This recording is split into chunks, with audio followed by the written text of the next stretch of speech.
regionalização do Brasil, tá? Então vamos para a primeira questão. Simbora. Vocês estão conseguindo enxergar direitinho com esse tamanico de letra?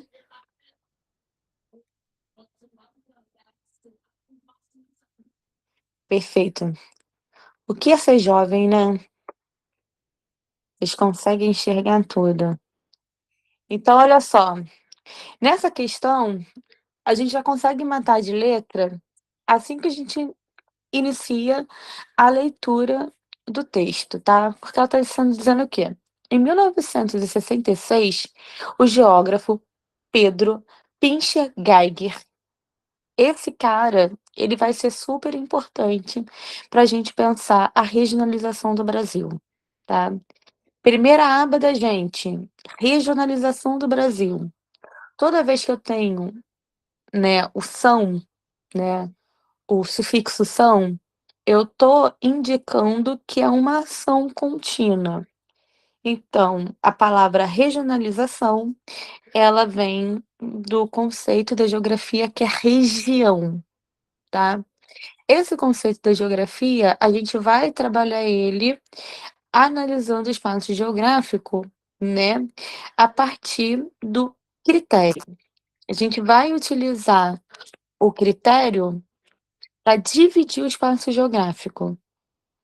Então, deixar claro aqui para vocês. Vou trazer aqui uma maneira da gente regionalizar, porque todo mundo aqui é um geógrafo em construção. Então, eu posso dividir uma sala de aula, se eu quiser, em 4 grupos, né? Se a gente for pensar em futebol, por exemplo. Eu posso dividir a sala no grupo que torce para o Vasco da Gama, eu posso dividir a sala no grupo que torce para o Flamengo, eu posso dividir a sala para o grupo que torce para o Fluminense e para o Botafogo. Assim eu tenho 4 grupos, né, coabitando o mesmo espaço. Concorda? Então, eu consegui dividir o espaço geográfico utilizando o critério, nesse caso, de futebol. O Pedro Pincher Geiger, ele elaborou o conceito de complexo regionais, uma classificação que dividiu o Brasil em 3 regiões. Olha o que ele vai chamar, 3 regiões geoeconômica, tá? São elas: a Amazônia, a o Nordeste e o Centro-Sul, tá? Então o Pincher, o Geiger, ele vai dividir o território brasileiro em 3 regiões, tá? Por exemplo, o IBGE, o Instituto Brasileiro de Geografia e Estatística, ele divide o território em 5 macro-regiões. Quais são elas? Sudeste, que é onde a gente vive, né, o Nordeste, o Norte do Brasil, o Sul e o Centro-Oeste. O critério que o IBGE utilizou para dividir o território foi o critério natureza, ou seja, o aspecto natural, aí é clima, relevo, vegetação, e também critério socioeconômico, ou seja, como que essa sociedade ela vive no espaço, beleza? O Pedro Pincher Geiger, ele não vai utilizar esse critério, ele vai utilizar um outro critério, o critério geoeconômico, tá? Vamos ver aqui as alternativas. Número 1, o complexo nordestino expressa a integração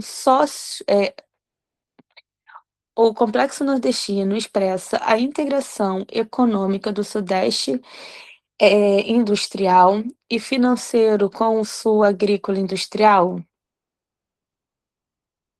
Não sei. Pensar aqui. 2.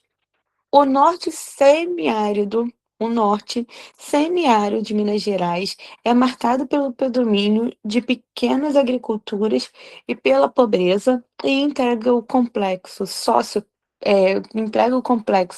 do Nordeste. 3. O oeste do Maranhão é úmido e fortemente ligado à extração mineral do Pará, e integra o complexo Centro-Sul. E, por último, 4. O complexo da Amazônia expressa a existência de uma fronteira em expansão da economia nacional, e que é tanto uma fronteira demográfica quanto uma fronteira de recurso. O que o Pedro Pincher-Geiger está trazendo aqui para gente, tá? Ele está analisando o território brasileiro a partir da economia, como o Complexo Regional da Amazônia, o do Nordeste e também o Centro-Sul se desenvolveu a partir de sua economia, tá? Quando eu olho para o Centro-Sul do país, né, ele vai chamar essa região da região mais desenvolvida a partir da industrialização, tá? Uma industrialização que tem o seu passado ligado aos estados do Rio de Janeiro, sul do Rio de Janeiro e São Paulo, um começo do processo de industrialização no Brasil, e agora uma industrialização agrícola, principalmente quando a gente pensa, né, de um Brasil voltado ali para os estados de Goiás e Mato Grosso, tá? Ele vai chamar o Nordeste brasileiro dessa região aonde foi o início da transformação do território brasileiro. Foi por lá que a nossa economia começou, quando a gente pensa na economia açucareira, né? Então, essa região do Brasil, você tem, por um período longo, mais processo de industrialização. E quanto à região Amazônia, por exemplo, a floresta ela vai ser primordial para a gente pensar no desenvolvimento econômico da região. Então, as atividades ligadas à Amazônia está relacionado à floresta. Então, está relacionado ao cultivo, está relacionado ao extrativismo. Então, a gente tem que analisar essa questão buscando essas alternativas.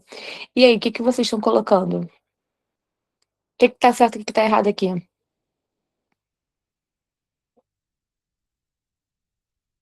Ah, vocês podem colocar no chat também que eu consigo acompanhar aqui qual alternativa que vocês estão colocando,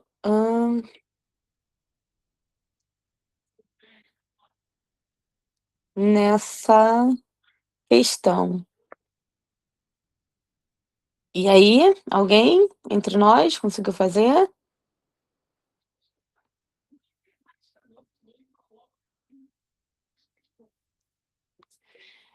Isa, pode passar para mim o slide, por favor? A alternativa dessa questão é letra A de amor, né.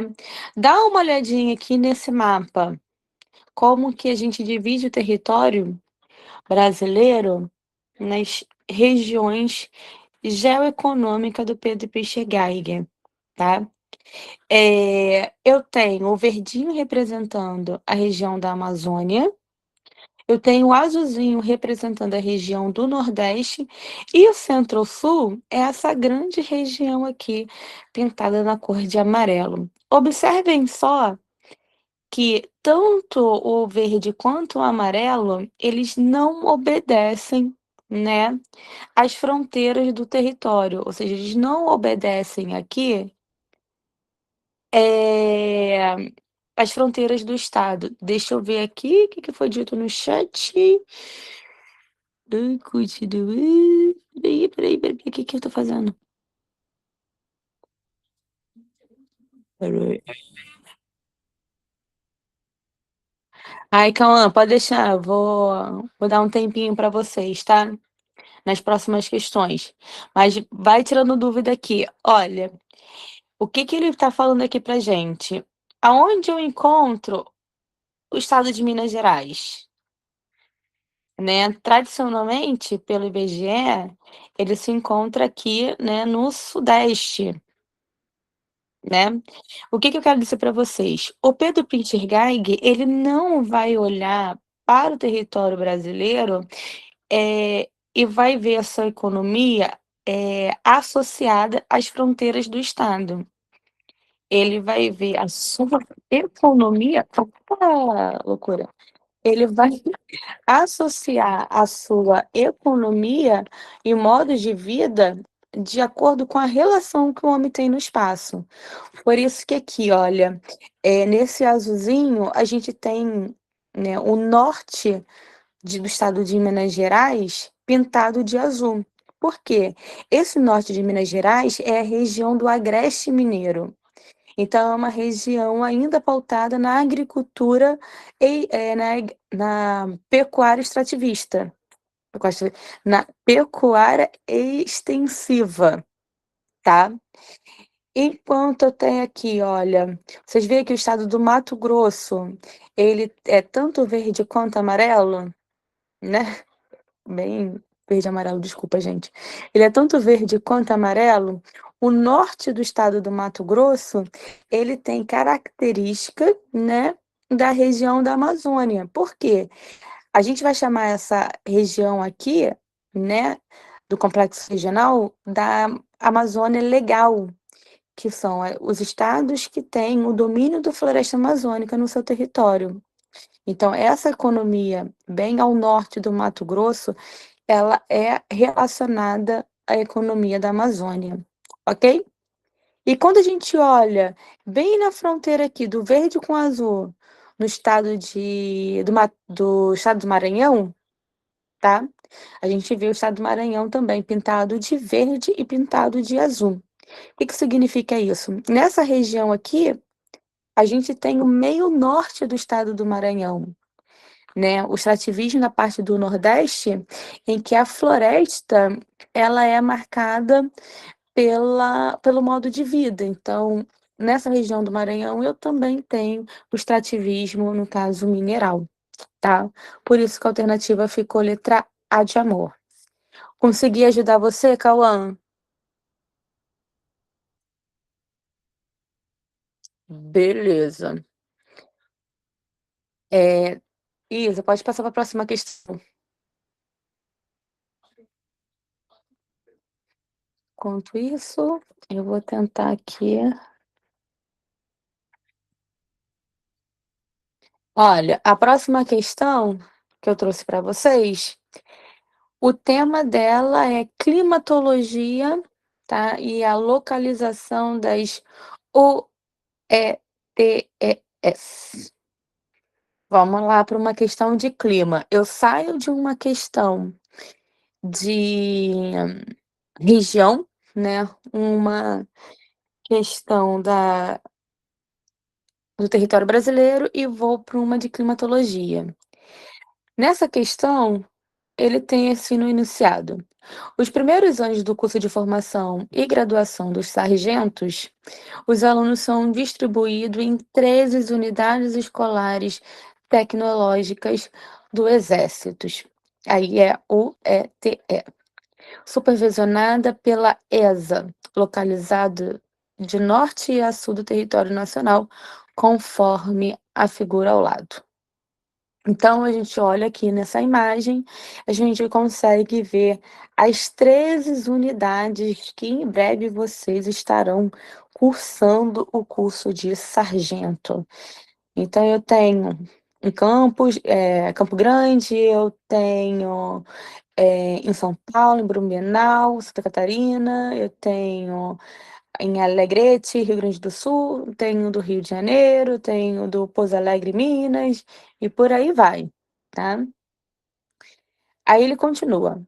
O aluno, ao se instalar em uma das unidades, está inserido conforme a classificação climática do IBGE, base na mediação sistemática da temperatura e dos índices pluviométrico em umas estações meteorológicas. No seguinte, no, se- opa, passei aqui errado aqui para mim, gente, desculpa, erro técnico. No seguinte clima zonal, tá? Aí, o que que vocês têm que fazer aqui nessa questão? Eu tenho que observar, vou pegar aqui eh, um exemplo. Eu vou olhar aqui Fortaleza, tá? Deixa eu só dar uma olhadinha aqui. Fortaleza, tá. Ele está pedindo aqui para gente a letra C, por exemplo, que é o terceiro BC Fortaleza. Qual é o clima de Fortaleza? Alguém lembra em quantos climas o Brasil ele é dividido? A gente vai precisar lembrar dessa aula de climatologia, tá? Vou pegar aqui para você.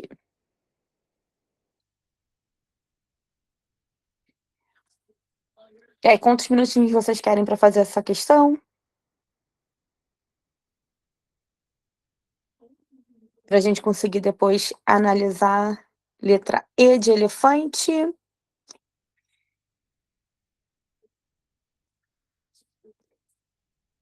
Mais alguém?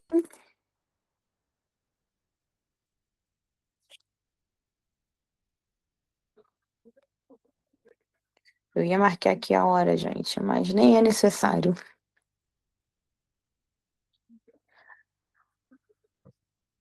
Olha, o Brasil, ele é um país predominantemente tropical, o que significa que o Brasil ele está em boa parte do seu território entre a zona subtropical, tá? Ou seja, a zona que vai desde a linha do Equador até a zona do Trópico de... Qual é o trópico que corta o nosso território? Muito bem, para quem falou Trópico de Capricórnio, tá? Olha, já temos 2 palpites aqui. Eu tenho letra eu tenho letra B, Blumenau, Santa Catarina, clima tropical sul-oriental. Eu tenho letra D, Natal, clima tropical nordeste ocidental. E eu tenho letra A, Campo Grande, Mato Grosso do Sul, clima equatorial. Deixa eu voltar aqui, acho que a gente já pode avançar para o gabarito, que lá eu tenho um mapinha para ajudar vocês. Pode avançar, Isa. Então, como eu falei para vocês, o território do Brasil, ele é um país, né, de clima tropical. Quais são os climas que eu vou encontrar no nosso território? Eu vou encontrar o clima equatorial, que está próximo à linha do Equador, ok? Eu tenho em rosinha a zona tropical, tropical zona equatorial. Eu tenho em coralzinho aqui a zona nordeste oriental. Em coralzão, né, eu tenho tropical Brasil Central, e em azulzinho eu tenho o azul. O azul eu tenho subtropical, porque está abaixo do Trópico de Capricórnio, que é o nosso gabarito. Então, a resposta certa é Blumenau, Santa Catarina, que está inserida no clima zonal tropical sul-oriental ou subtropical, dependendo da nomenclatura mais geograficamente sul, ok? Difícil essa questão? O que vocês acharam dela? Então, Cauã, o que a gente precisa lembrar quando tem Ó, o que a gente precisa lembrar quando a gente tem uma questão de clima, tá? O clima, ele vai estar relacionado à zona térmica da Terra, e ela vai estar dividida em a área próxima do Equador. Quanto mais próximo do Equador, mais radiação tem, mais quente é essa região. A gente vai ter os trópicos, então quanto mais próximo ao polo sul ou polo norte, mais frio vai ficando, tá? Quando eu tenho abaixo do trópico, eu tenho as zonas temperadas ou subtropicais. que é, no caso aqui, essa zona temperada sul, aonde está a base de Santa Catarina. Essa região, ela se chama temperada porque as estações do ano, elas são mais regular. Então agora, para a galera que está no sul do Brasil, tá frio para dedéu, tá? Porque já estamos no inverno, o inverno tem que ser mais rigoroso para quem está na região sul, ok? Do que a gente que está aqui na região tropical, beleza?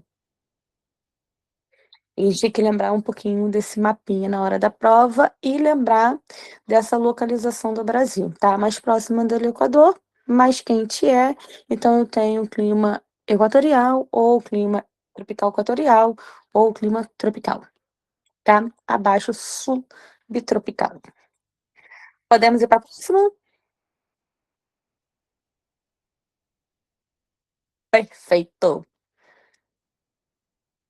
Próxima questão, questão 37, demografia, estudo da população.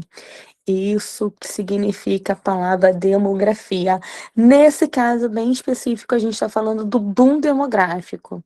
Ou seja, o momento em que eu tenho mais gente, né, estando no meio da pirâmide etária. Que significa que a população economicamente ativa, no caso, a professora que fala aqui com vocês, está presente nessa base, no corpo da pirâmide, está em maior número do que quem está na base e quem está no topo da pirâmide. Então, simbora para fazer essa questão.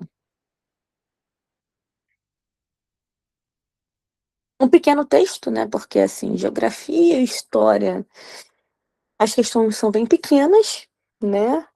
Então, vamos ler a questão juntinhos, tá?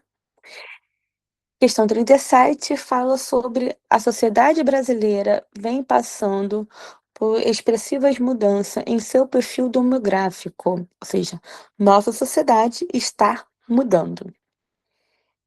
Essas alterações na composição etária da população indica que o país ingressou em um período especial conhecido como boom demográfico. Sobre o boom demográfico, é correto afirmar que a gente está falando que a nossa sociedade brasileira está mudando em relação à composição etária. Só recapitulando com vocês, tá? Eu vou ter 3 faixas na minha pirâmide etária, tá? A primeira eu vou chamar de base. Quem é a galera da base? É a galera que tá do 0 aos 17 anos, ou você pode encontrar do 0 aos 16 anos, tá? Base, ou seja, são jovens, no caso, vocês. Eu vou ter o corpo da pirâmide, que é a galera que vem aqui dos 18 anos até os seus 59 ou, gente, 59 ou 64, né, se for homem, ok? Que é a galera que é considerada adulta, população economicamente ativa. E eu tenho o topo que vai de 65, infinito além, tá? Ou seja, a gente está falando da galera que está no topo da pirâmide, a galera que está na melhor expectativa de vida, ou seja, os nossos idosos.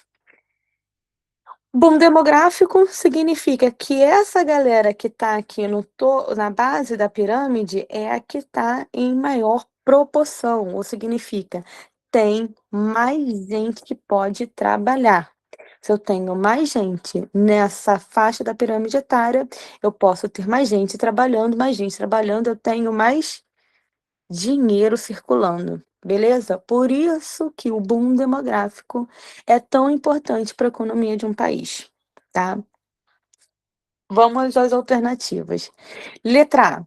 Ocorre quando há um predomínio de adultos no conjunto total da população em relação à criança, aí está colocando de 0 a 14 anos, e idoso de 65 a mais, aumentando o número de pessoas em idade produtiva e diminuindo a quantidade de dependente, o que favorece o desenvolvimento econômico. Será que letra A? Letra B. É o processo pelo qual a sociedade passa É o processo pelo qual as sociedades passam do estágio de alta taxa para baixa taxa de natalidade e de mortalidade, isto é, quando o estágio inicial quanto ao estágio final caracteriza pela diferença entre a taxa de natalidade e a taxa de mortalidade. Isso aqui ele está falando tem um nome específico, não é boom demográfico, já vou logo antecipando para vocês. Isso aqui chama crescimento vegetativo, tá? Crescimento vegetativo, ele pode ser positivo ou pode ser negativo. Quando eu tenho a taxa de natalidade e é maior do que a taxa de mortalidade, eu tenho um crescimento positivo. Quando eu tenho a taxa de mortalidade maior do que a de mortalidade, eu tenho um crescimento negativo. Lembrando, o que que é taxa de natalidade mesmo? É a taxa de quantidade de indivíduos nascidos. E de mortalidade, né? Já tá o nome ali, é a quantidade de indivíduos mortos. Então, eu já vou eliminar essa aqui, tá bom? Já que tá falando de crescimento vegetativo. Letra C.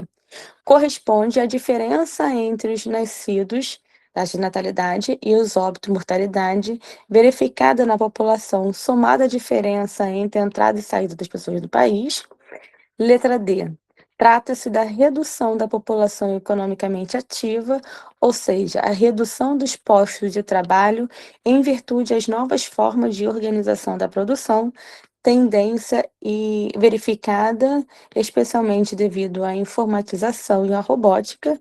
E letra E de elefante, refere-se à distribuição da população brasileira por gênero, apresentando uma parcela ligeiramente maior da população feminina. Há um aumento das mortes de adolescente e adultos jovem do sexo masculino por causa da violência e de acidentes automobilísticos. Então, por gentileza, me fale aí qual alternativa que vocês acham que significa o boom demográfico. Letra A, Cauã. Letra A, Eduardo. A, Sara.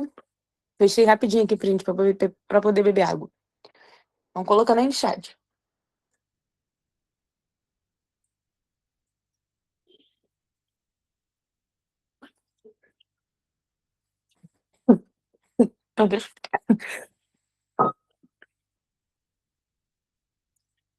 Eu faço uma bagunça, gente. E aí, todas de letra A? Simbora então ver o resultado dessa questão. Isa, pode passar pra gente? Aí, perfeito, gente. Letra A, tá? Boom demográfico é quando ocorre quando a população em idade ativa é maior do que a soma de crianças e idosos. Crianças e idosos gera despesa, tá? O que que significa isso? A criança, ela depende, né, da estrutura, seja do responsável ou do Estado, e o idoso, ele também deixa de contribuir e passa a ser uma despesa, porque ele começa a receber a sua aposentadoria. Então, olha aqui, nessa, no meu, se- meu segu- na minha pirâmide etária, que está do lado direito da imagem. É, vocês conseguem observar que a base dessa pirâmide etária, não dá para mexer, que a base dessa pirâmide etária, a população economicamente ativa está maior, né? Significa que se todo mundo dessa faixa estiver trabalhando, todo mundo dessa faixa começa a ter pagamentos de impostos. Começa a ter o que a gente vai chamar de arrecadação de imposto. Então, com esse valor, a gente consegue pagar as contas públicas. Por isso que o boom demográfico ele ajuda no processo econômico, tá. Ele consegue pagar as despesas, né, pagar a aposentadoria, pagar a construção de creches, de escola, e faz com que também a economia que o governo consiga injetar mais dinheiro na economia, fazendo com que haja mais, postos de trabalho, mais investimento em infraestrutura. Então, por isso que o boom demográfico ele é tão importante, porque ele aquece a economia, tá. De boa essa? Facinho, facinho?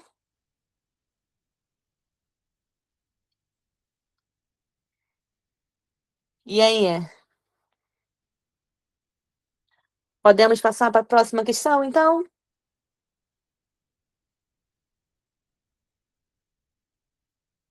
Boa, Eduardo. Tá vendo, gente, assim, é claro que eu tô fazendo essas questões aqui com vocês, analisando de trás para frente, que eu quero que vocês vejam aonde vocês estão com dúvida para a gente sanar a nossa dúvida depois. Mas a ESA, ela costuma trabalhar temas bem acessíveis para a gente aqui da geografia, tá? Lembrando, o território brasileiro, né? A análise do território brasileiro, a soberania do território brasileiro é responsabilidade do Exército, né? Eu tô falando do território base, solo. Então, a gente precisa analisar geograficamente como está toda essa distribuição. Então, vale a pena para vocês, né, no momento que vocês estiverem estudando, é, exatamente, Sara, por favor, tá? A gente tem muitas terras raras aí para defender, tá, gata? É terra rara, é água, tá? Tudo isso depende da nossa soberania, são as nossas riquezas naturais, e isso fica à conta aí dessa proteção. Então, vale a pena, quando vocês estiverem estudando, né, eh, dar uma olhada, uma lida nos mapas que a gente tem, tá? A gente consegue, tá disponível, né, na internet, o mapa de clima do Brasil, é importante dar uma olhada. A gente consegue um mapa sobre vegetação do Brasil, a gente consegue mapa sobre hidrografia brasileira. Eh, Conforme a gente estuda para matemática, por exemplo, que a gente fica exercitando várias contas até conseguir, acertar o número, até conseguir, aperfeiçoar o treino, né, e pegar isso muito rápido, na geografia a gente tem que fazer isso na leitura dos mapas, porque os mapas para a gente é a nossa maneira de enxergar o mundo. Então vocês precisam estar familiarizado com os mapas, tá. Esse material que eu estou disponibilizando para vocês, todas as questões, tem algum mapa ou algum gráfico, então revejam essa aula, dá uma olhadinha no mapa novamente, para você geolocalizar as informações que vem na questão. Então, quando eu falo de, por exemplo, de taxa de natalidade, vou pegar esse. Isa, só volta só uma questão. Isso, por exemplo. Não, uma questão não, é um slide, desculpa. Falei. Esse gráfico aqui. Aonde que eu encontro a taxa de natalidade dos indivíduos nascidos? Na minha base da pirâmide, né? Agora, quando eu falo de expectativa de vida, eu tô falando do topo da pirâmide, da galera que tem 65 anos, infinito além. Vocês conseguem ver que no primeiro mapa a o topo da pirâmide é bem estreito e no segundo mapa eu já tenho um topo mais alargado? A gente fala que isso aqui, olha, ó, no primeiro eu tenho 3,7%, né, de população que chegou. E no segundo eu tenho 6,6, 6,9. Ou seja, a expectativa de vida dessa população, ou seja, do Brasil do ano de 2019, 2010, ela está aumentando, né, se comparada a outra era. Por quê? Eu tenho mais gente, agora localizado de 65 anos a mais do que eu tinha no passado. O que que esse gráfico está trazendo para a gente, por exemplo? Ele está falando que houve mais investimento na saúde, né? As pessoas estão acessando mais hospital, aí consegue sobreviver por mais tempo, né. As pessoas estão tendo acesso à educação, né, ou seja, quando ela, por exemplo, tá se sentindo doente, ela consegue ir ao hospital, ela consegue se prevenir antes, né, ela é mais instruída.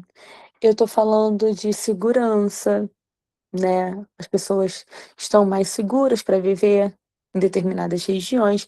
Então, só analisar esse gráfico, eu consigo perceber como que é o perfil dessa sociedade, tá. Por exemplo, hoje eu tô com dor de dente, né, eu tô com o meu siso inflamado, né. Então, eh, a galera no passado, aí eu tô falando assim, passado, há menos de 100 anos, as pessoas morriam de dor de dente. Olha o quanto que a gente avançou, que hoje a gente consegue fazer tratamento, né, de algo que as pessoas morriam no passado. Então esse avanço científico, esse avanço na medicina, esse avanço na educação, faz com que a nossa expectativa de vida aumente. Tá? E eu consigo olhar isso a partir da imagem. Eu tô só trazendo um gráfico que apareceu na prova e que pode ser um gráfico de uma possível questão, tá bom? Agora sim, bora para a próxima questão.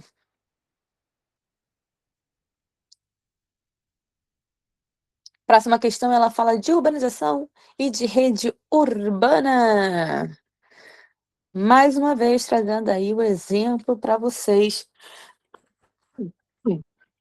da onde eu quero que vocês estudem ano que vem, tá, gente? Então vamos lá, a leitura da questão. O colégio militar. Os colégios militares são organizações militares em que funciona como estabelecimento de ensino de educação básica com a finalidade de atender ao ensino preparatório assistencial. Atualmente existe 15 colégios militares, distribuídos nas cidades conforme o mapa do lado. Todas as cidades destacadas possuem um colégio militar, exceto a cidade do Rio de Janeiro, que possui 2 colégios militares, tá. Em relação à cidade aonde estão localizados os colégios militares do Brasil, assinale a alternativa correta. Aí eu olho aqui e vejo aonde eu tenho. Eu tenho em Manaus, eu tenho em Belém, Fortaleza, Recife, Salvador, Belo Horizonte, Juiz de Fora ele não tá olhando não, tá. Juiz de Fora também, Minas Gerais também tem 2. Ou seja, aí ó, peguei um furo na prova da prova da ESO, tá. Então Minas Gerais também tem 2. Rio de Janeiro, Belo Horizonte e Rio de Janeiro. Eu tenho no Rio de Janeiro, que não está nesse mapa, aqui, que deu a louca, quem que fez. Rio de Janeiro tem capital, que fica aqui perto de mim, na Tijuca, e eu tenho também em Resende, tá? Só para informação. Eu tenho São Paulo, Curitiba e Porto Alegre e Santa Maria. Simbora. As alternativas. Ele quer saber aqui, em relação, professora, a imagem está muito ruim. A imagem está muito ruim para enxergar, eu não consigo ler para responder. Tu tá vendo que eu também tô com essa mesma dificuldade, né, porque é um texto desse tamanho que eu tive que colocar bonitinho para caber aqui nos nossos slides, mas eu leio para você, não tem problema. Então vamos lá, letra A. A cidade onde se localiza o colégio militar, deixa eu aumentar também aqui para mim, gente. Professora de vocês é cegueta, tá? Não enxergo nada. Fica aqui. Só pra gente esse off, tá? Vamos lá. A cidade aonde se localizam os colégios militares de Manaus e de Belém configura-se como uma megalópole que dinamiza os processos de valorização imobiliário, ligado à concorrência entre diferentes usos do solo, o uso industrial, uso residencial e lazer, compete entre si e tende a expulsar os usos agrícolas tradicionais. Manaus e Belém são megalópolis? Uma observação: o que são megalópolis?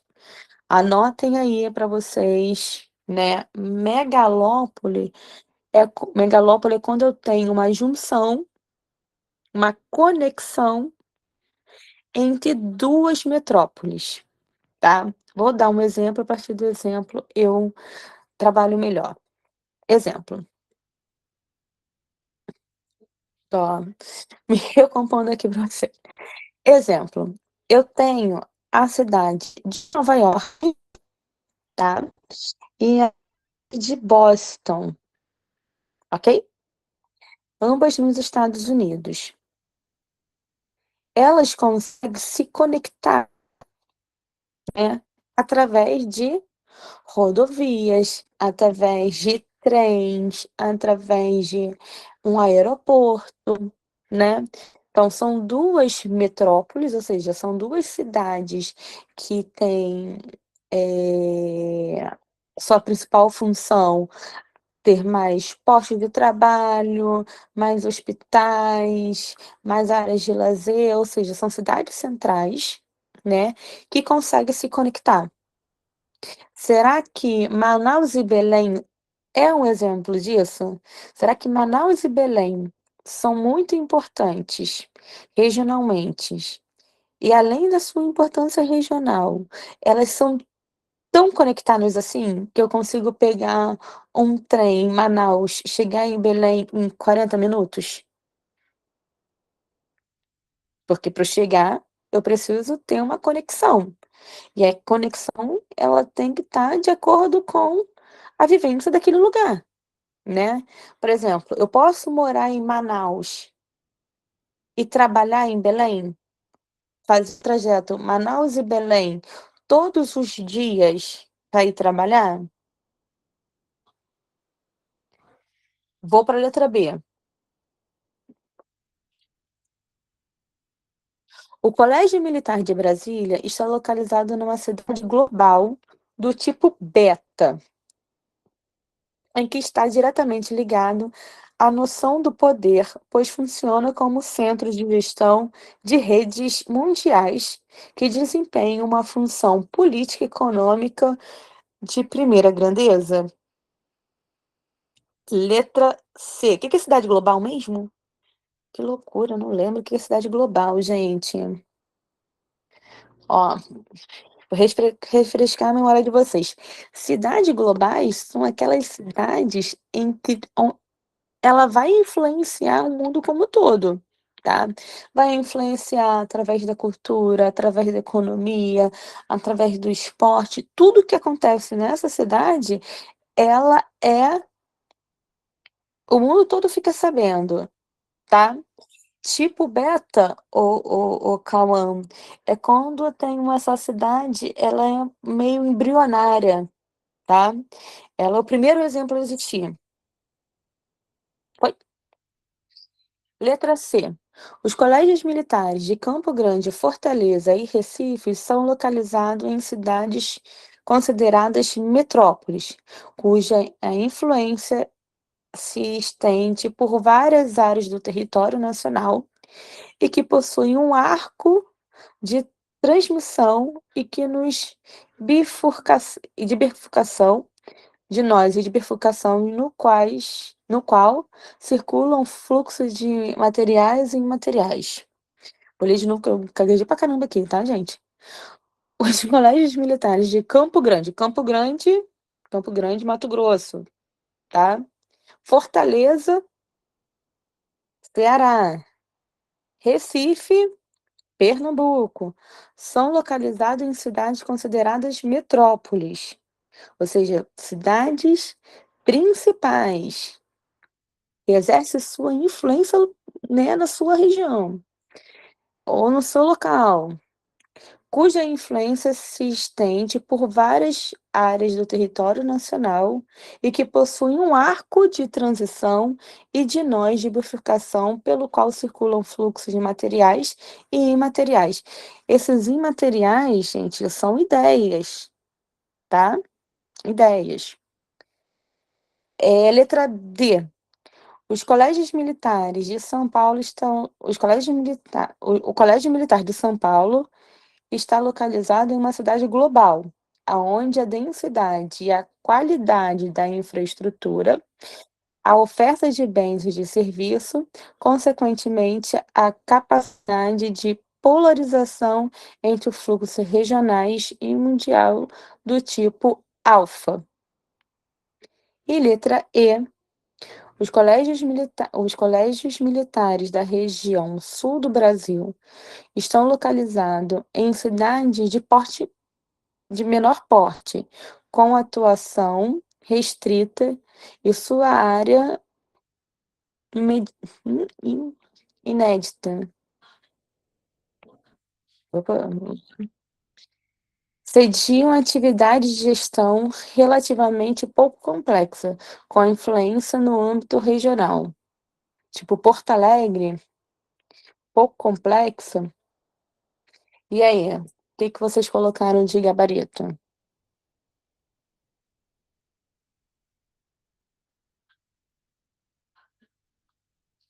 Studia, Townsend, ou um colégio militar, ou um Campo Grande. Tipo alfa, agora sim. Ai, gente, assim, esse tipo alfa e tipo beta foi sequestrado por uma galera. Mas vamos aqui, tipo alfa é mais forte, é mais influente, tá? No caso, é o projeto que deu certo, beleza?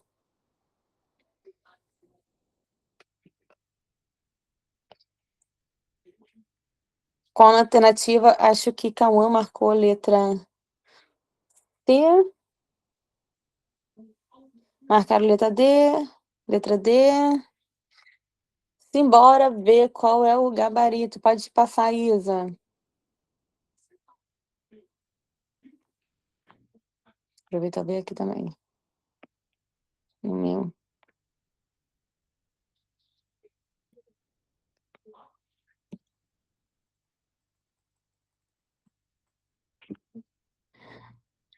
Pode passar, Isa, o próximo slides. Para esses meninos lindos. Que a gente tem aqui.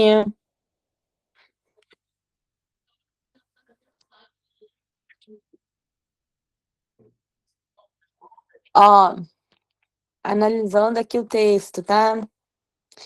Ficou letra C, o gabarito. Campo Grande, Fortaleza e Recife são metrópoles regionais. Tá bonitinho. Na classificação do IBGE, a gente tem 13 metrópoles regionais no Brasil.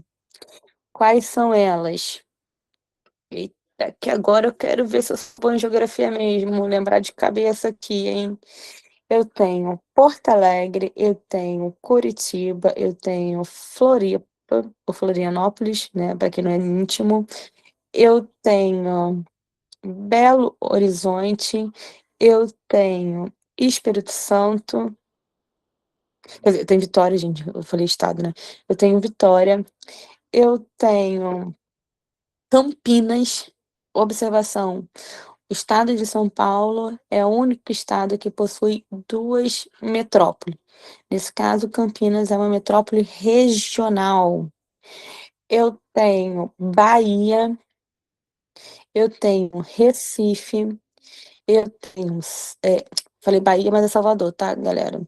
Bahia é Salvador, Recife, eu tenho Fortaleza, eu tenho agora Manaus, eu tenho Belém, eu tenho Goiânia e eu tenho. Caraca, agora falta só uma, hein? Para Carliane gabaritar. Eu tenho Campo Grande. Essas são as 13 são as 13 metrópoles regionais. Ou seja, Essas cidades, elas têm influência na sua região. Então, são cidades que vão exercer uma centralidade, um poder dentro da sua localidade. Então, por exemplo, quando você vai a Minas Gerais, né, e você precisa, resolver um problema de um banco multinacional, aonde é que você vai encontrar uma filial desse banco? Você vai encontrar em BH. Ai, aconteceu alguma coisa, um acidente da Vale, como foi lá em Mariana, né, em BH, no estado de Minas Gerais. A equipe de transmissão principal que vai fazer a transmissão da repórter é a de BH. Ou seja, qualquer informação ou compra ou área de influência vão ser essas capitais, exceto Campo Grande, exceto Campinas, que exerce a sua influência regional, no estado de São Paulo, tá. A cidade de São Paulo é a única metrópole nacional ou de nível global tipo alfa, ok. Nesse caso, o Rio de Janeiro e Brasília não entra como uma cidade alfa, mas sim como uma metrópole nacional beta. A gente está um degrauzinho, né, abaixo de São Paulo. Abaixo de São Paulo. São Paulo é onde você vai encontrar as multinacionais, né, aonde você vai ter maior oferta de emprego. São Paulo é onde você vai ter as tecnologias chegando. São Paulo é que vai ter a economia mais influente, tá. Então, a cidade de São Paulo, ela vai exercer essa função nacional. Então, dentro de uma hierarquia urbana, é a cidade de São Paulo que você tem, uma maior influência territorial, tá. Então é na cidade de São Paulo, por exemplo, que você vai ter, eh, mais conexão de voo, por exemplo. "Ah, professora, eu ganhei agora o ingresso para assistir a Copa do Mundo no estado de Miami. Eu tenho que sair agora de casa, porque senão eu não vou conseguir". Em qual lugar do território brasileiro que você vai conseguir, um voo para Miami? São Paulo, tá. Rio de Janeiro você consegue? Rio de Janeiro você consegue toda hora. Brasília você consegue? Brasília você consegue toda hora. Então, a gente também pensa nessa cidade beta, por exemplo, na capacidade que ela tem de atração, por exemplo, de voo, porque quando a gente pensa em avião, nessa na conectividade com o mundo globalizado, né, o lugar que oferece mais conexão, o lugar que oferece mais voo para outros lugares, significa que esse lugar tem mais influência, tá. Por isso que São Paulo, vai ser considerada uma metrópole nacional nível beta. Foi claro? Deu para ajudar vocês?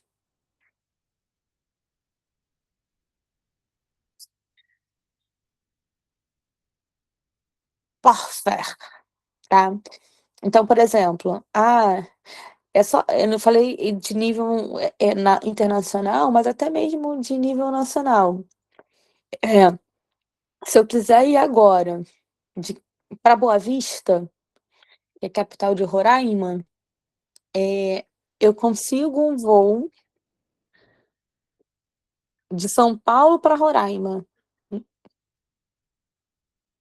Para ir do Rio de Janeiro para Roraima, eu vou ter que pegar um avião, sair daqui, ir para São Paulo, de São Paulo ir para Brasília, e de Brasília chegar em Manaus, e de Manaus chegar em Boa Vista. Ou seja, tem uma hierarquia de cidade relevante, tá. Deixa eu passar aqui para a próxima questão.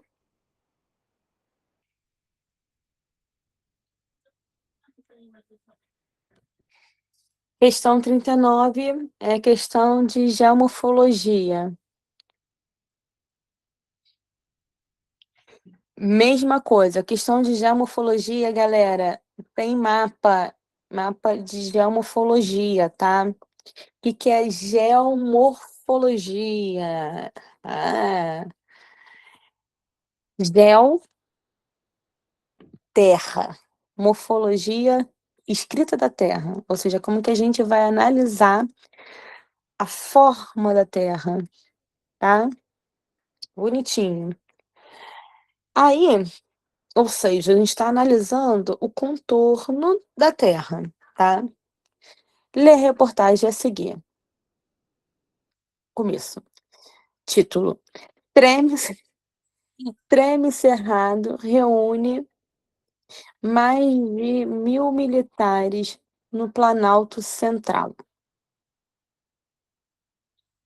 O Comando Militar do Planalto realizou o exercício do período da. Deixa eu aumentar aqui para mim, gente.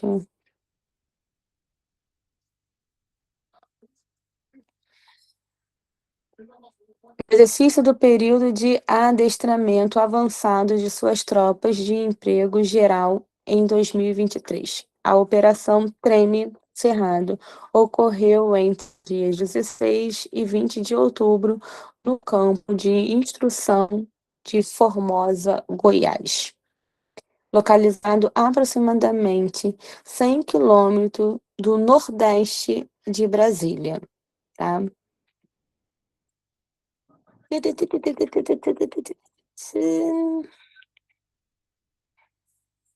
Vamos lá? Durante o treinamento operacional, foram simulados situações vivenciadas em um combate. Além disso, por meio de problemas militares simulados, os militares em função de combate realizaram estudos de, de situação para decidir a melhor linha de ação e de ser tomada. O Comando Militar do Planalto abrange uma área do Distrito Federal, Goiás, Triângulo Mineiro e a maior parte do Tocantins. Ou seja, olha a área de extensão, hein, galera? Pega Distrito Federal, Goiás, Triângulo Mineiro e maior parte do Tocantins. Olha o nome, Planalto Central, tá? Pergunto a vocês, antes de continuar lendo, o que significa Planalto?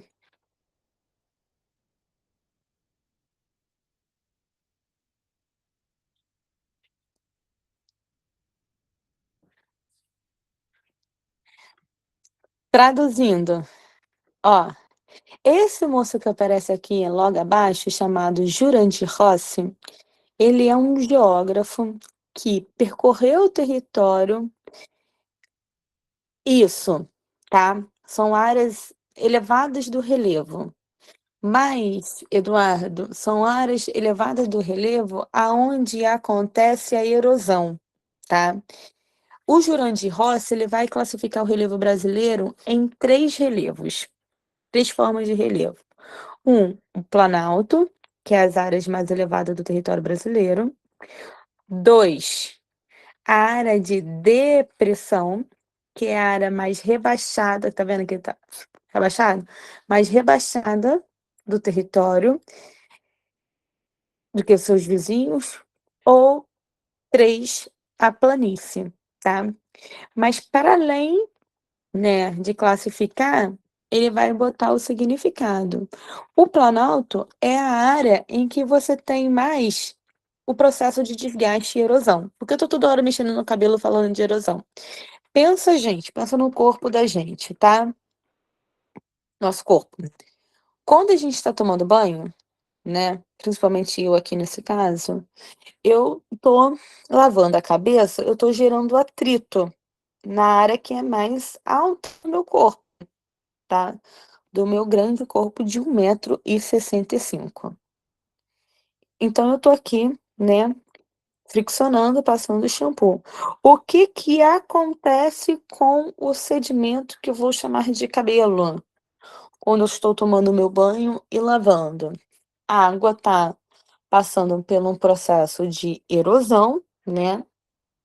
Eu estou friccionando, então eu estou gerando um processo de desgaste, então intemperismo, fazendo com que o fio do cabelo pegue carona com a água e saia da região mais alta e vai para a região mais baixa, podendo acumular tanto na área de depressão, mas principalmente aonde? Na área de planície.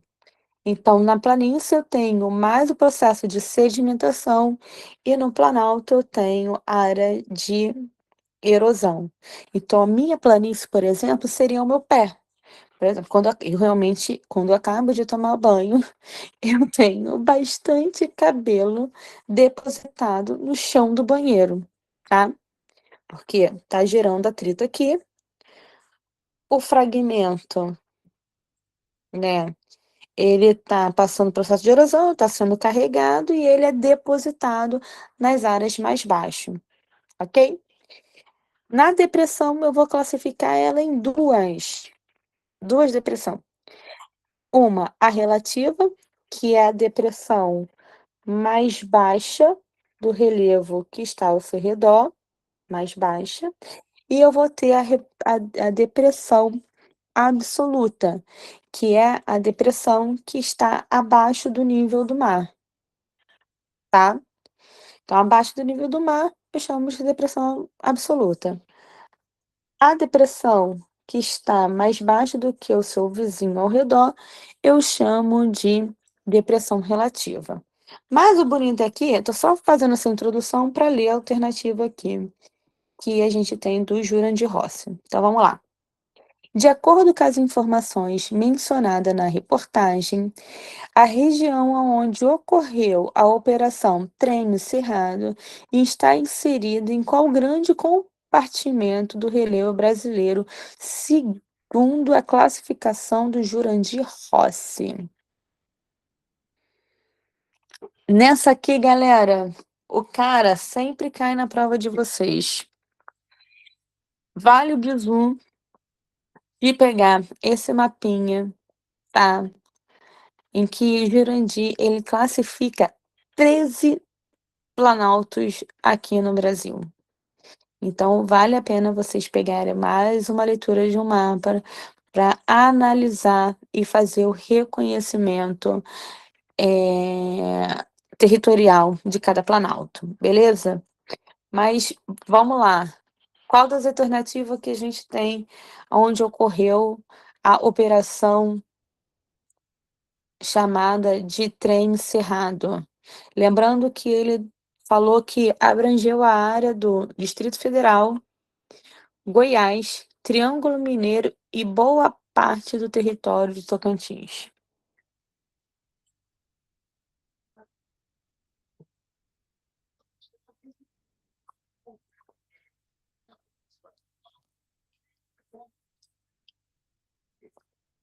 Letra B, Planalto e Serra de Goiás em Minas. Letra C, Planaltos e Serras do Tocantins. E aí,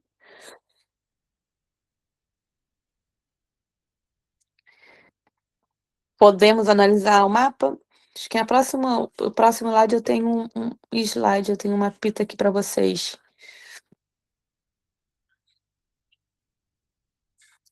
Trazendo aqui a área que eu tô falando de Planalto, que tá em cinza mais escuro, as depressões em cima mais claro e as áreas de planície em branco. Deixa eu diminuir aqui para ver aqui melhor. Então ele pegou aqui a área do Planalto Central, subindo para Tocantins. Podemos dar uma olhada então para ver qual alternativa ficou?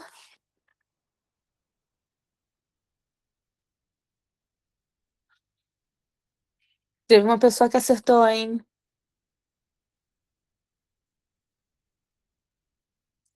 Ó, dá uma olhadinha aqui. Não sei se vocês vão lembrar aqui da geografia. É porque eu não tô conseguindo, eu não consigo botar circular aqui para vocês o mouse, tá?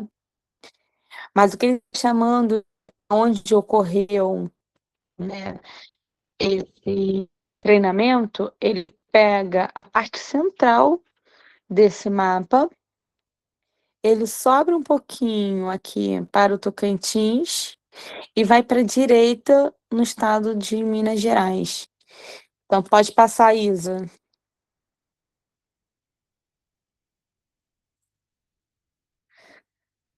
A alternativa dessa questão, quem acertou falou bem, letra C, Planaltos e Serras de Goiás e Minas, de Jurandir Rossi, tá? Situada no Planalto Central brasileiro. Essa daí, galera, é uma questão que a gente precisa conhecer a biografia presente, a bibliografia presente na nossa prova, tá? Então, um mapinha de geomorfologia de Jurandir Rossi é essencial para a gente fazer análise dessa prova, tá? É nesse caso, assim, eu vou ter que torcer o nariz para falar que é uma questão bem decoreba, tá? Analisar aí aonde estão localizados os principais planaltos, né? E principalmente aonde ocorrem os treinamentos militares. Ok, meus amores? Então não me mate, a culpa não é minha. Nesse caso aí, a gente precisa conhecer, né, a classificação do Jurandir Rossi. Beleza? O que vocês acharam dessa questão?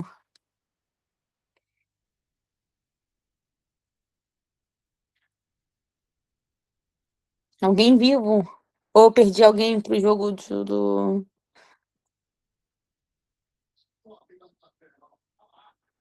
Perdi alguém pro jogo. Ó, deixa eu tentar aqui rapidinho. Deixa eu me mutar aqui, fechar minha câmera, tá? Pra vocês não ficarem me vendo igual um peixe. Peraí, só um minutinho. Um minutinho, um minutinho, um minutinho, um minutinho.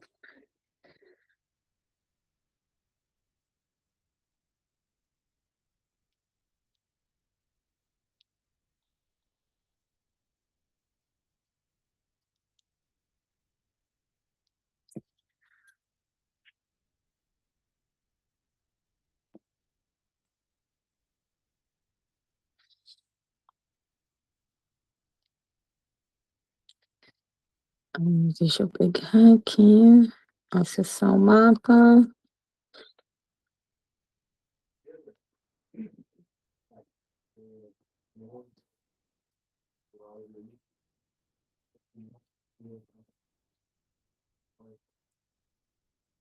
Peraí que eu vou compartilhar com vocês aqui, meu povo. Isa, eu acho que eu vou te... Não, meu Deus do céu, como faço isso pelo celular?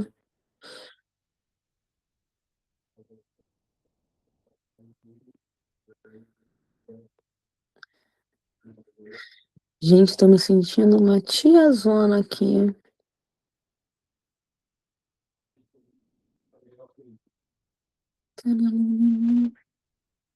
Ferramenta.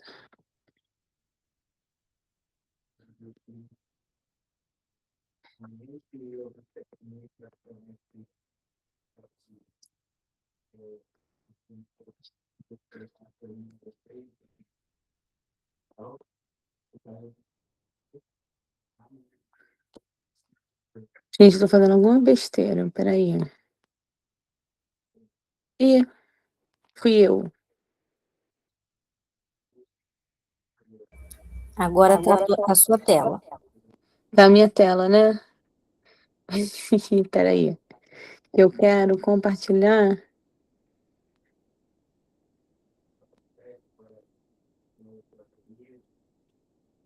Abrir o aplicativo.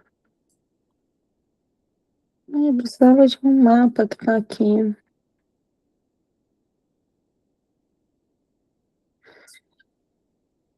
Isa, eu vou abusar um pouco de você. Me manda, me manda. Deixa eu ver isso aqui.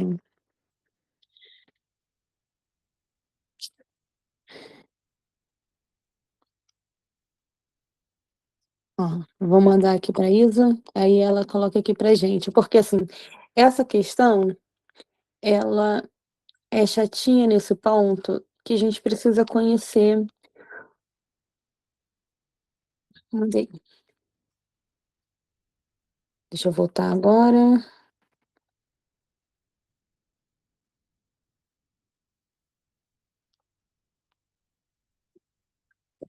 Então, essa é uma questão que a gente precisa conhecer o mapa, que quem elaborou foi o Jurandir.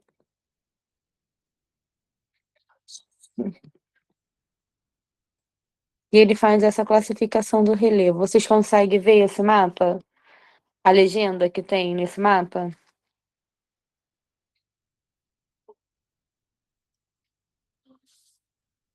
Sim, beleza. Então vamos lá ver aonde que tá tendo essa operação. Deixa eu abrir aqui um para mim, aí eu vou ditando para vocês, tá?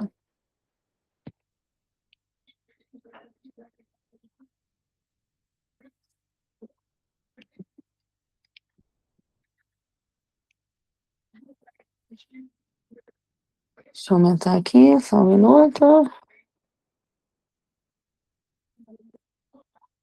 Ó, ele vai chamar de Planalto o que tá em begezinho, tá? Então eu tenho o Planalto da Amazônia Oriental, que é esse begezinho bem que tem o número 12. Quer dizer, opa, desculpa, o número 1, bem ao extremo norte do território. Número 5, gente, meu Deus do céu, mais cega, impossível. Ó, esse Planalto, Planalto Residual Norte Amazônico, número 5, bem na divisa ali com as Guianas, tá? Não é sobre a questão, mas como que cai em uma prova. Esse planalto, por exemplo, é um planalto muito importante para a questão econômica do Brasil, tá? Que é o Planalto das Guianas, Planalto Residual do Norte, tá? É a área mais alta do nosso território.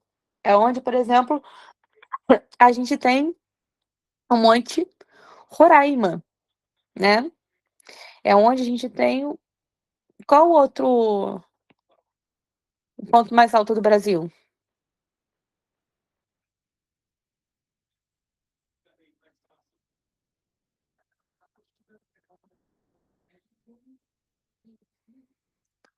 O pico da neblina. Então, eu preciso olhar esse mapa e ver esse planalto residual e saber quando ele está falando assim, o planalto residual do norte amazônico, eu preciso estar com essa localização na minha cabeça. Por quê? Aqui é o ponto mais alto do Brasil. Tá? Então, meio que uma questão como essa, não necessariamente precisa trazer o mapa, porque como é algo tão importante, subsintende que a gente consegue fazer essa localização, ok?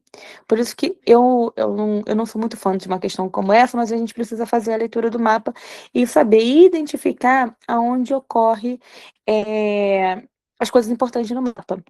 Por exemplo, ele está falando aqui pra gente, vamos pegar aqui, que aonde aconteceu foi no número 8. Vamos achar aqui o número 8. Vocês conseguiram achar o número 8? O número 8 é esse marrom bem escuro. Conseguiram achar? Perfeito. Aqui, Eduardo, ele está contando aqui pra gente que essa operação, ela aconteceu bem no Distrito Federal, ou seja, bem no centro do Brasil, mas ela também aconteceu no Triângulo Mineiro, ou seja, mais para o sudeste aqui, né? Aonde a gente tem o estado de Minas Gerais. Aí ela consegue subir, indo para o Tocantins, bem próximo ali do número 20. Você tá vendo o número 20? O número 20, vamos ver aqui. O número 20 é a depressão do Tocantins, tá? Então, bem próximo do Planalto, Goiás e Minas, tá? Deixa eu ver onde ela aconteceu também.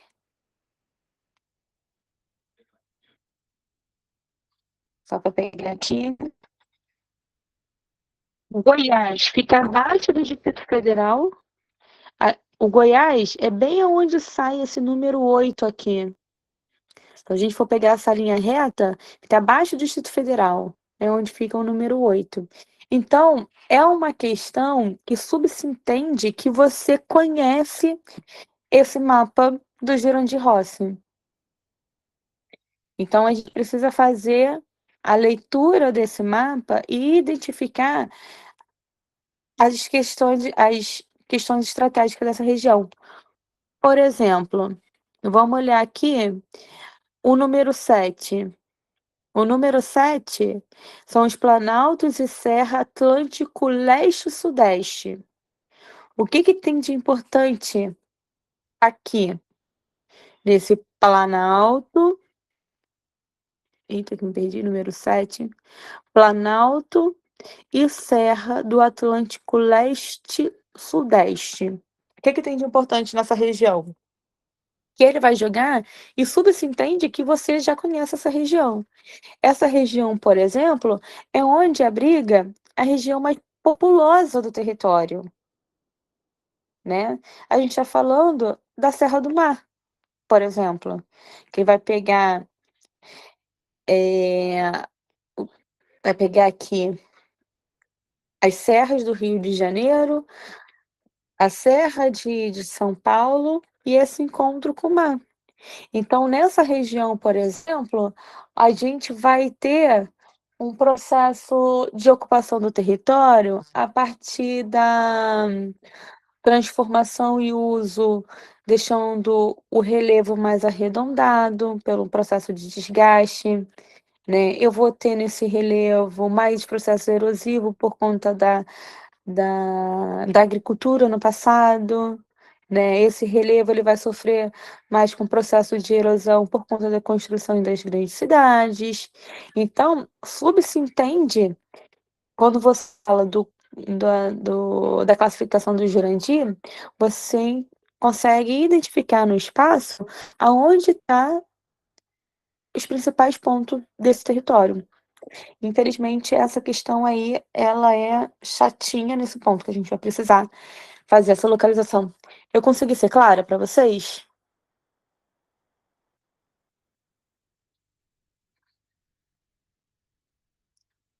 E aí, bonitos e bonitas?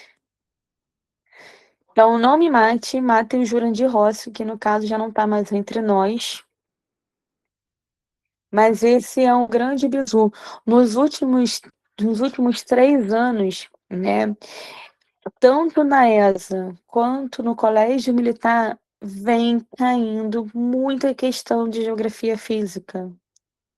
Vem caindo muitas questões de análise de mapa, tá? Então, esse é mais um mapa que a gente precisa ali estar próximo ao nosso convívio, né? Fazer a identificação e também saber o significado dessa identificação. Então, por exemplo, quando eu falo de planalto, eu estou falando de erosão. Quando eu falo de planície, eu estou falando de sedimentação. Então, por exemplo, pegar mais um exemplo aqui. Esse número 23. O número 23 é a planície do Rio Amazônia. O que que tem atualmente, né, de tão importante nessa região? O debate nacional sobre exploração de petróleo na foz do Rio Amazônia. Pensa, área de planície, recebendo sedimentação, um, da maior planície pluvial do mundo, que é a Amazônia. 2, sedimento de floresta, né, que é a maior floresta equatorial do mundo, né? E 3, você ainda tem ali a área de planalto, sedimentos das áreas mais altas, né? Tanto do residual do norte quanto do planalto das Guianas. Então, é uma área muito, muito rica em sedimentos. É uma área muito, muito, muito, muito rica em matéria orgânica depositada.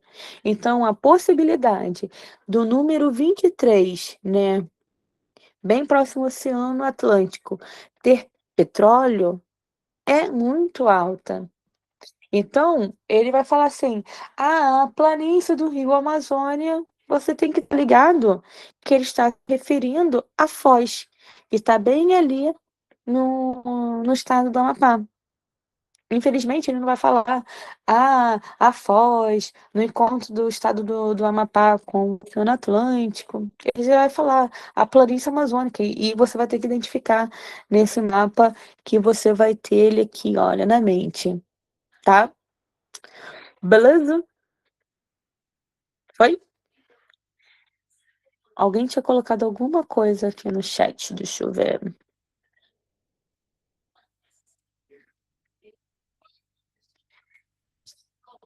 Essa é a maior descoberta da parte física, o que é muito. É, gente, é porque assim, eu não falo para os meus alunos, não gosto de falar para os meus alunos que a gente precisa gravar, né? Porque gravar para mim é alguma coisa que a gente se perde na memória, mas a gente precisa memorizar e saber interpretar isso na nossa memória. Então, para quem está em período de prova, que é que vocês encontram-se agora, vocês precisam criar mecanismo para fazer essa interpretação. É igual, não sei se vocês têm biologia, não sei se vocês têm biologia, mas, poxa vida, é um montão de célula, é um montão de análise disso, aquela. Então, vocês, de alguma maneira, vão ter que saber como que faz a metade e tal. Então, é a mesma coisa com o mapa. Infelizmente, esse do Jiranci é bastante na prova de vocês. E vocês vão precisar encontrar um caminho aí para poder abraçar esse mapa. Então, saem colando na parede do quarto de vocês o mapa do Jirandi, o mapa do clima do Brasil, o mapa de vegetação que não está aqui, o mapa do relevo do Brasil. Saem colando aí no na casa de vocês, para toda vez que vocês acordarem, cola no espelho.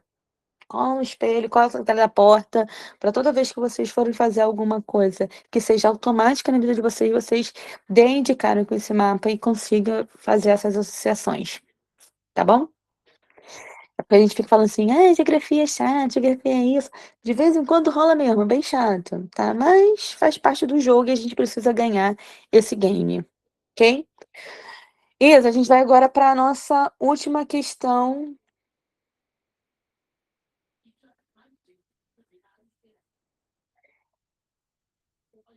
que é uma questão de hidrovias.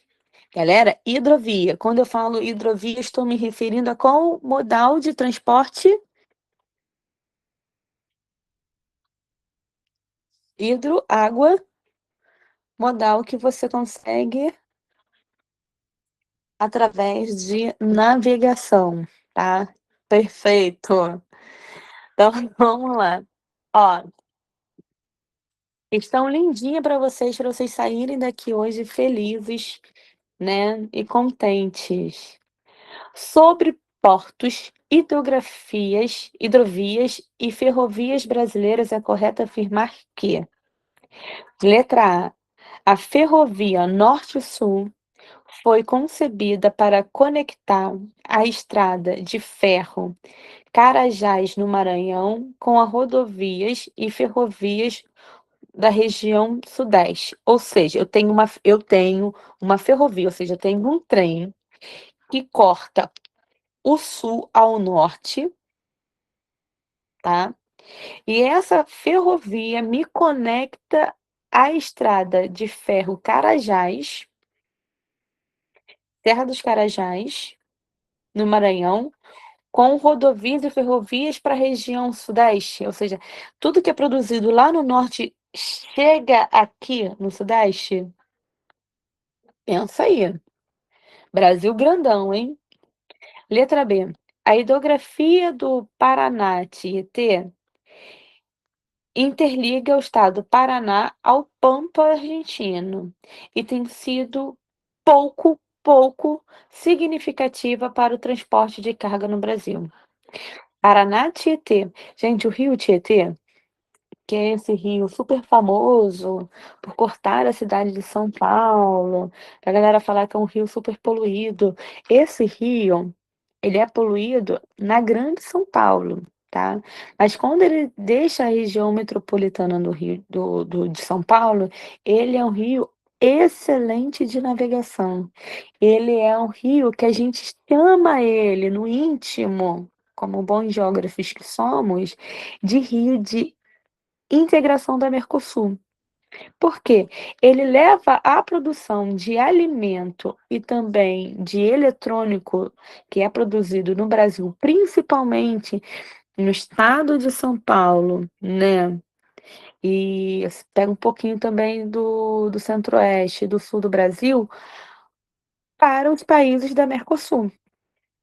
Então, eu vou eliminar essa aqui porque ela é muito utilizada, não é pouco não, ela é muito utilizada, tá? Letra C. A estrada de ferros Carajás foi construída com o propósito principal de escoar a produção mineral ao porto de Belém, no Pará. A estrada de ferro foi construída com o propósito principal de escoar a produção de minério ao porto de Belém. Letra, D. A hidrografia do rio Madeira conecta o Rio Branco, no Acre, e o rio Amazônia, uma alternativa para escoamento de soja produzida no Cerrado. E letra E. O Porto de Santo é o porto e o Porto de Itaguaí, no Rio de Janeiro, são os principais portos marítimos no Brasil em valor de carga e de exportação. Porto de Santo, perfeito. Agora, o Porto de Itaguaí. Será que o Porto de Itaguaí ele é mais importante do que o próprio Porto da capital? Será que o Porto de Itaguaí ele é mais importante do que o Porto de Tubarão, em Santa Catarina? Será? Pensa aí, qual alternativa que vocês colocaram?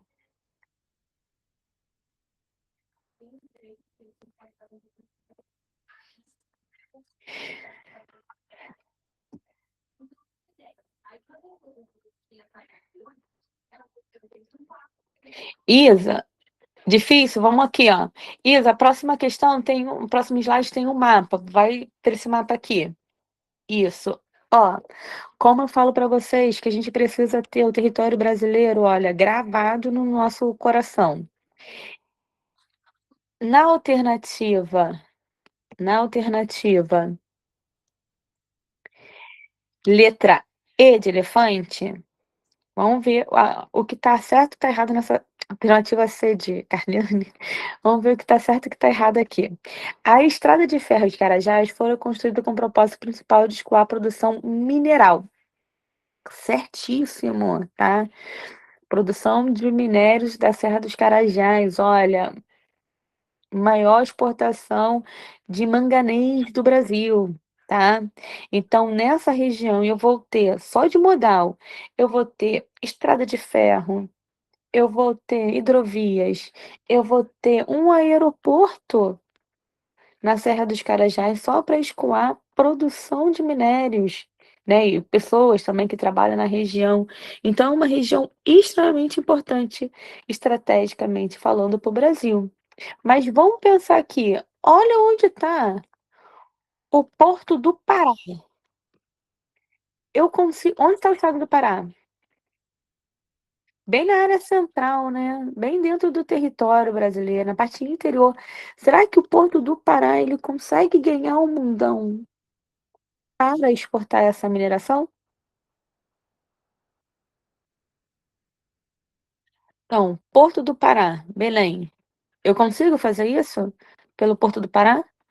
Se eu consigo fazer isso via mar, ou seja, essa estrada, essa serra, eu consigo jogar para o Maranhão, do Maranhão ganhar o Oceano Atlântico e ganhar o mundo. Que tem mais lógica para vocês? Dentro do território ou na área litorânea? Já que nossa maior produção é para exportação. Então, eu elimino aqui a letra B também. Por quê? Na área litorânea, perfeito. A estrada de ferro de Carajás, ela não vai ter a sua produção de mineral escoada pelo Porto de Belém. Ela vai ter a sua produção escoada pelo Porto de São Luís, que fica no Maranhão, tá? Porque é mais porque São Luís é banhado pelo Oceano Atlântico, então ele ganha um mundão aí. Então eu elimino aí a letra C, tá? É, eu vou eliminar a letra E de elefante porque o Porto de Itaguaí, no Rio de Janeiro, ele é até importante, tá? Ele escoa muita produção de minério de ferro vindo do Triângulo Mineiro, mas ele não é o mais importante do Brasil depois dos Santos. Eu vou ter o Porto de Tubarão, né? Eu vou ter Porto, o Porto do Rio, o próprio Porto do Rio de Janeiro. Então, eu elimino a questão letra E também, tá? A letra A, gente, eu consigo sair do Rio Grande do Sul e ir até a Amazônia de trem? Seria um sonho de princesa pegar essa ferrovia aí para ligar o norte ao sul do Brasil. Queria, mas infelizmente a gente não tem. Principalmente passando aqui pelo Sudeste brasileiro, tá? O que a gente tem aqui no Sudeste, principalmente em relação à ferrovia, né, é saindo ali do Triângulo Mineiro, passando para o nosso território para escoar, tanto no Porto do Rio de Janeiro quanto no Porto de Itaguaí, esses minérios que vêm do Triângulo Mineiro, tá? Nossa malha ferroviária, ela é muito residual, ela é muito pequenininha no nosso território, até porque não é o nosso principal modal de transporte, né? Nosso principal modal de transporte é o rodoviário. É ele que liga o norte e o sul do Brasil, tá? Então eu também elimino a letra A de amor. Eu eliminei a letra B, porque a hidrovia Paraná-Tietê, mais conhecida por nós, agora que eu apresentei a vocês, vocês também são íntimos. Ela é conhecida como Mercosul, né? Ela é extremamente utilizada para exportar soja, para exportar produtos eletrônicos para a galera aí da Mercosul, Argentina, Paraguai, né? E agora só vai me restar qual alternativa, gente? Já que eu fui eliminando todas aí para vocês. Letra D, né? A hidrografia do Rio Madeira conecta Rio Branco e a Amazônia. Olha nesse mapa aí bonitão que a gente tem de hidrografia. Olha,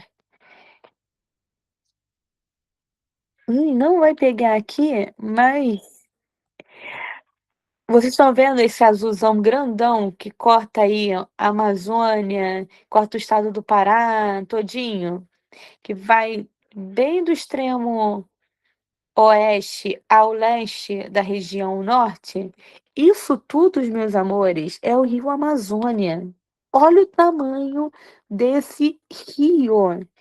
Ele é gigante. Pela própria natureza dele, ele é gigante, tá?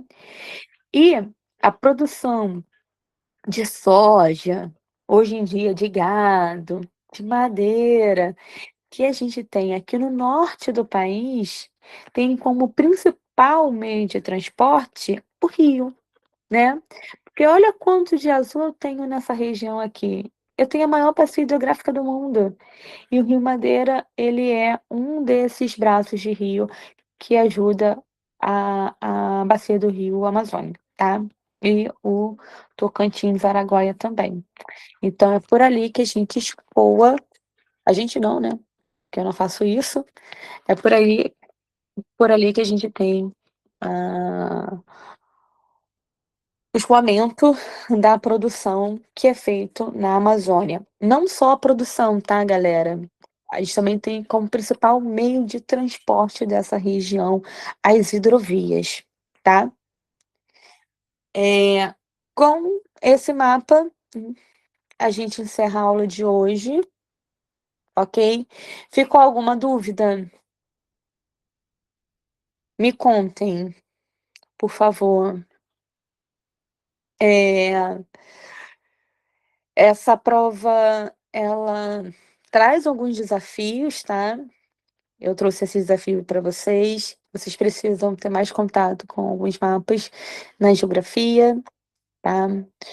Fica esse bizu aí, né? Quem está em tempo de prova, saem colando mapas por aí na vida de vocês. Ah, e deixa a gente como fundo de tela no celular, só por um momento, tá? Vai ajudar vocês. O principal é vocês conhecerem o território que vocês em breve vão aí ajudar a proteger, tá bom? Então, um beijo, boa noite. Espero que vocês tenham gostado.